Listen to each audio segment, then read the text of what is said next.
Good morning to all of you. It is your science class. Today we study about the fundamental structure of life. It is the chapter of the class 9th. Fundamental units of life. देखिए fundamental को हिंदी में बोलते हैं मूलभूत. That means कि और इसको अगर हम सिंप्लीफाई करके बोले तो इसको कहते हैं बेसिक. Basic unit. यूनिट तो आप जानते ही होंगे किसी भी चीज़ की बेसिक यूनिट ऑफ लाइफ. जिंदगी की मतलब जीवन की जो बेसिक यूनिट है, जो बेसिक रिक्वायरमेंट है, वो क्या है? वो है सेल. उसको बोलते हैं cell. The fundamental unit of life. The fundamental unit of life is cell. ये एक क्वेश्चन है, कभी कभी एमसीक्यू में या वन वर्ड में पूछा जाता है कि what is the fundamental unit of life. The fundamental unit of life is cell. अब देखिए सेल को फंडामेंटल यूनिट ऑफ लाइफ क्यों बोलते हैं? जैसे देखिए किसी बिल्डिंग को बनाने के लिए, अगर मान लीजिए हमें कोई बिल्डिंग बनानी है, उस बिल्डिंग को बनाने के लिए जो बेसिक यूनिट है ब्रिक्स की रिक्वायरमेंट होती है. वैसे ही अगर हमें बॉडी को बनाना है, किसी भी बॉडी को, चाहे ह्यूमन बॉडी हो, काऊ हो, मैमल्स हो या प्लांट्स हो या किसी भी तरह की कोई भी बॉडी चाहिए, पोरीफेरा है, सिलेंट्रेटा है, अर्थवर्म है, काकरोच है, तो किसी भी बॉडी को बनाने के लिए सेल्स की रिक्वायरमेंट होती है. तो इसीलिए हम इस सेल को बोलते हैं the fundamental unit of life. देखिए फंक्शनल कैसी होती हैं. ये आपकी मान लीजिए सेल है, सेल्स, ठीक है. बहुत सारी सेल्स मिल जाएंगी तो बनाएंगे टिश्यू. जब बहुत सारी सेल्स मिल जाती हैं तो फॉर्म करती हैं, टिश्यू का फॉर्मेशन करती हैं. और जब बहुत सारी टिश्यूज मिल जाते हैं तो फॉर्म करते हैं ऑर्गेनेल्स.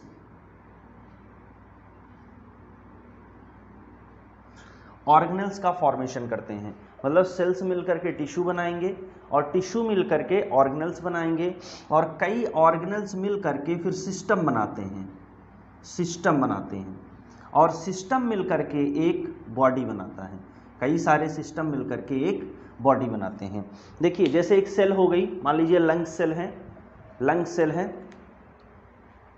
लंग्स सेल जो है मिलकर के पहले टिश्यू बनाएंगे और इस टिश्यू से मिलकर के ऑर्गेनल्स बनेगा. अब देखिए ऑर्गेनल्स कैसे, जैसे लंग्स है, रेस्पिरेटरी ट्रैक है, ट्रैकिया है, ठीक है, एल्वेलाई है उसी में. तो ये सब क्या हो गए? सब होंगे ऑर्गेनल्स. और इतने सारे ऑर्गेनल्स मिलकर के एक सिस्टम बनाएंगे, रेस्पिरेटरी सिस्टम. Respiratory system. इसी तरह से कई सारे system, respiratory system, circulatory system, excretory system, digestive system, nervous system, ये सारे सब जो सिस्टम हैं वो मिल करके पूरी बॉडी को डिज़ाइन करते हैं. तो इस तरह से सेल मिलकर के टिश्यू मिलकर के ऑर्गेनल्स मिलकर के सिस्टम मिलकर के बॉडी का फॉर्मेशन करते हैं. तो इस तरह से एक जो है बॉडी की डिज़ाइन होती है. अब यहाँ पे 2 क्वेश्चंस लिखे हैं. What are the living organism made up of. Living organism किससे बना होता है? तो जो लिविंग ऑर्गेनिज्म है, लिविंग ऑर्गेनिज्म बना हुआ होता है सेल से, जिसको हम लोग बेसिक सेल्स से मिलकर के बना हुआ होता है लिविंग ऑर्गेनिज्म. आप देखिए ये लिविंग ऑर्गेनिज्म है या बॉडी है. देखिए इसको ऑर्गेनिज्म भी बोलते हैं. बॉडी को हमने जो बॉडी लिखा है यहाँ पे ऑर्गेनिज्म्स भी हो सकता है. तो इसमें लिखा है what is the living organism made up of. तो लिविंग ऑर्गेनिज्म जो बना हुआ है उसका जो बेसिक स्ट्रक्चर है, जो बेसिक यूनिट है, वो क्या है? सेल है. What are these structures. ये स्ट्रक्चर्स क्या होते हैं? तो ये जो स्ट्रक्चर्स होते हैं वो जो नीचे देखिए डिज़ाइन हमने आपको बना के दिखाई है, ये स्ट्रक्चर से ही होते हैं. जैसे ब्लड सेल है, मसल सेल है, नर्व सेल है, ठीक है, स्पर्म है, ओवम है, फैट सेल है, लिपिड सेल है, ठीक है, डिफरेंट टाइप की जो आपकी ग्लैंड्स हैं उनकी सेल्स हैं. तो ये जो सेल्स हैं ये सारी सेल्स मिल करके एक बॉडी को डिज़ाइन करते हैं. तो इन सब चीज़ों से आप ये हमें समझ में आया कि जो हमारी बॉडी है या किसी भी बॉडी का जो फंडामेंटल यूनिट है, जो बेसिक यूनिट है, वो आपकी सेल है. सेल से ही मिल करके बनेगी. 1 सेल, 2 सेल, 3 सेल, फिर बहुत सारी सेल मिल करके टिश्यूज बना लेंगी, फिर टिश्यूज मिल करके ऑर्गेनल्स बनाएंगे, फिर वो ऑर्गेनल्स 2, 4, 5 इस तरह से ऑर्गेनल्स जो हैं वो मिल करके एक सिस्टम बनाएंगे और कई सारे सिस्टम मिल करके एक बॉडी या एक ऑर्गेनिज्म की डिज़ाइन करेंगे। Now we read about some facts about cells. Cells were first discovered by the Robert Hooke. Robert Hooke ने एक अपना एक माइक्रोस्कोप डिज़ाइन किया था 1665 में।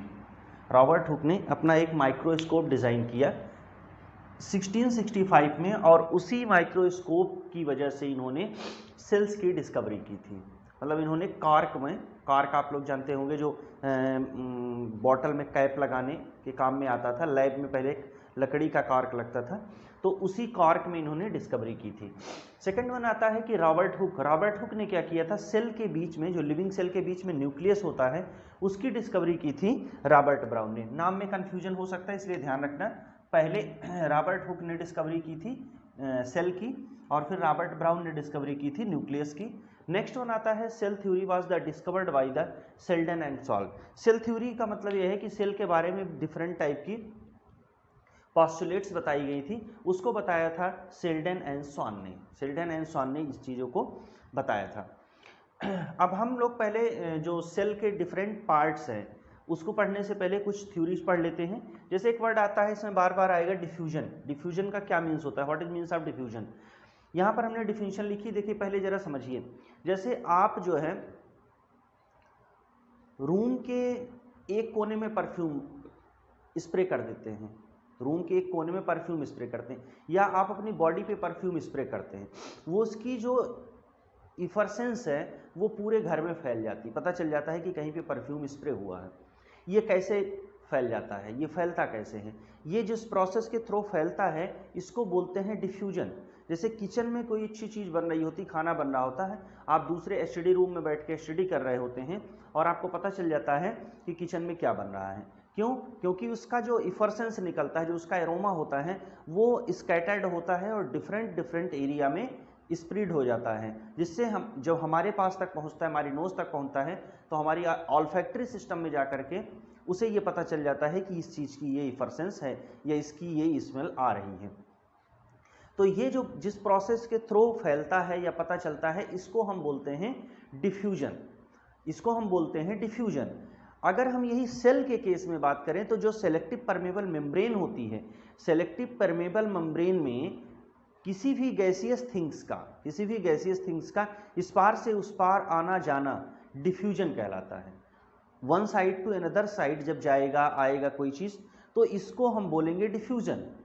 और अगर यहीं पे सेलेक्टिव परमेबल मेम्ब्रेन के थ्रू गैस की जगह पर वाटर का मूवमेंट होगा तो इसको बोलेंगे ओस्मोसिस। ठीक है, यह है diffusion. Some substances like carbon dioxide and oxygen can move across the cell membrane by a process called diffusion. जिस प्रोसेस के थ्रू मूवमेंट होगा उसको हम बोलते हैं डिफ्यूजन। फिर आपका आ जाता है ऑस्मोसिस। ये आपका आ गया ऑस्मोसिस। ऑस्मोसिस क्या है? ऑस्मोसिस में अगर यहाँ पर जहाँ गैसेस लिखा हुआ है, ये सब्सटेंसेस आपने लिखा है कार्बन डाइऑक्साइड एंड ऑक्सीजन, जहाँ पर ये दो गैसेस हैं, इन गैसेस का जहाँ पर मूवमेंट होता है, अगर इसके प्लेस पर हम वाटर यूज करें कि when a substance water can move across the cell membrane by process is called, तो इस प्रोसेस को हम डिफ्यूजन ना बोल के इस प्रोसेस को बोलेंगे ऑस्मोसिस। इस प्रोसेस को हम बोलेंगे ऑस्मोसिस। आइए अब हम लोग नेक्स्ट पॉइंट जो देखेंगे वो देखेंगे कि अगर एक साइड में ज़्यादा कंसंट्रेशन का सॉल्यूशन है, दूसरी साइड में कम कंसंट्रेशन का सॉल्यूशन है, तो वाटर का मूवमेंट कैसे होता है। आइए इन चीज़ों को हम लोग देखते हैं। आइए कुछ इंपॉर्टेंट पॉइंट्स हम लोग सॉल्यूशंस के बारे में देखते हैं। ये डिफ्यूजन एंड ऑस्मोसिस के बारे में स्टडी करते हैं। First is the hypotonic solution. Hypotonic solution हम उसको बोलते हैं जिसका कंसंट्रेशन एक दूसरे के कंपैरिजन में कम होता है। जैसे ये मान लीजिए कि हमारे पास एक हमने बीकर लिया है, इसमें 3 थिंग्स ली हैं और हमने इसमें एक किशमिश रखा। आपने किशमिश देखा होगा, मेवे में आता है। उसको हमने क्या किया कि एक फ्रेश वाटर, एक बाउल लिया, फ्रेश वाटर उसमें रखा और उसमें इसको डिप कराया। देखिए यहाँ जो कंसंट्रेशन है, आउटसाइड जो कंसंट्रेशन होगा इसमें वाटर का कंसंट्रेशन ज़्यादा होगा, और ये जो आपका किशमिश है इसमें जो होगा इसमें लो वाटर कंसंट्रेशन होगा, मतलब बाहर की कंपैरिजन में अंदर जो है वो वाटर कम होगा। तो इसमें होगा क्या, अच्छा ये बना हुआ होता है सिलेक्टिवली परमेबल मेम्ब्रेन से, ये परमेबल मेम्ब्रेन से बना हुआ, तो इसकी जो आउटर कवरिंग है वो परमेबल मेम्ब्रेन से बनी हुई होती है। तो होगा क्या कि ये वाटर जो है वो स्लोली इसके अंदर धीरे धीरे इसके अंदर मूव करेगा, और आप देखेंगे कि 1 और 2 आवर में ये चेंज हो जाएगा, ये जो किशमिश है ये चेंज हो जाएगा बड़े से किशमिश में, इस तरह से इसमें इसकी डिज़ाइन ये स्वेल अप हो जाएगा, ये क्या हो जाएगा, स्वेल अप हो जाएगा। तो मतलब हाइपोटोनिक सॉल्यूशन में अगर हम कोई थिंग्स डालेंगे, हाइपोटोनिक सॉल्यूशन में अगर हम कोई थिंग्स डालेंगे तो वो थिंग्स जो है वो स्वेल अप हो जाएगी, मतलब वो फूल जाएगी, ठीक है। तो ये हो गया हाइपोटोनिक सॉल्यूशन। नेक्स्ट आता है आपका आइसोटोनिक सॉल्यूशन। ये जो आइसोटोनिक सॉल्यूशन है कि जितना कंसंट्रेशन वाटर का, जितना कंसंट्रेशन बाहर है उतना ही वाटर का कंसंट्रेशन अंदर है। इससे होगा क्या कि जितने अमाउंट में वाटर बाहर मूव करेगा उतने ही अमाउंट में वाटर अंदर मूव करेगा। अंदर और बाहर का जो वाटर का मूवमेंट होगा सेलेक्टिवली परमेबल मेम्ब्रेन से इस साइड और उस साइड, बाहर से अंदर और अंदर से बाहर जो वाटर का मूवमेंट होगा वो सेम होगा। तो इसमें जो नेट मूवमेंट होगा वो इक्वल हो जाएगा, तो इसमें कुछ भी नहीं होगा, एज इट इज, मतलब जो भी सब्सटेंस है वो एज इट इज जैसा होगा वैसे ही बना रहेगा। नेक्स्ट आपका आता है फिर हाइपरटोनिक सॉल्यूशन। हाइपरटोनिक सॉल्यूशन देखिए जैसे कोई चीज़ हम इसमें डालते हैं, एक हमारे पास ये सॉल्यूशन है, सॉल्यूशन कैसा है, हमने जो है कंसंट्रेटेड ब्राइन सॉल्यूशन बनाया है। Concentrated brine solution means concentrated, आपके घर में जो हम लोग घर में साल्ट यूज करते हैं उसका हाईली कंसंट्रेटेड थिंग्स बना ली, और बीच में हमने एक ग्रेप्स डाला, ये मान लीजिए कि ग्रेप्स है, एक ग्रेप है हमारे पास, हमने इसको इसमें डाला, और बाहर का जो सॉल्यूशन है वो हाईली कंसंट्रेटेड है, मतलब बाहर का जो सॉल्यूशन है उसमें पानी कम है, अंदर वाले में ज़्यादा है। तो होगा क्या फिर क्या होगा, फिर क्या होगा कि वाटर जो है वो स्लोली बाहर की तरफ मूव करेगा, और ये एक टाइम आएगा जब ये कंप्लीटली श्रिंक हो जाएगा, ये कंप्लीटली श्रिंक हो जाएगा, ये श्रिंक हो जाएगा, और श्रिंक होकर के इस तरह से छोटे से सब्सटेंस में इस तरह से ये बन जाएगा। तो ये हो गया आपका हाइपरटोनिक सॉल्यूशन। ये तीनों जो है जो थ्योरीज हैं जो हमने एक्सप्लेन किया, ये रिलेटेड है ऑस्मोसिस से, और ये रिलेटेड है मूवमेंट ऑफ वाटर से, मूवमेंट ऑफ द वाटर।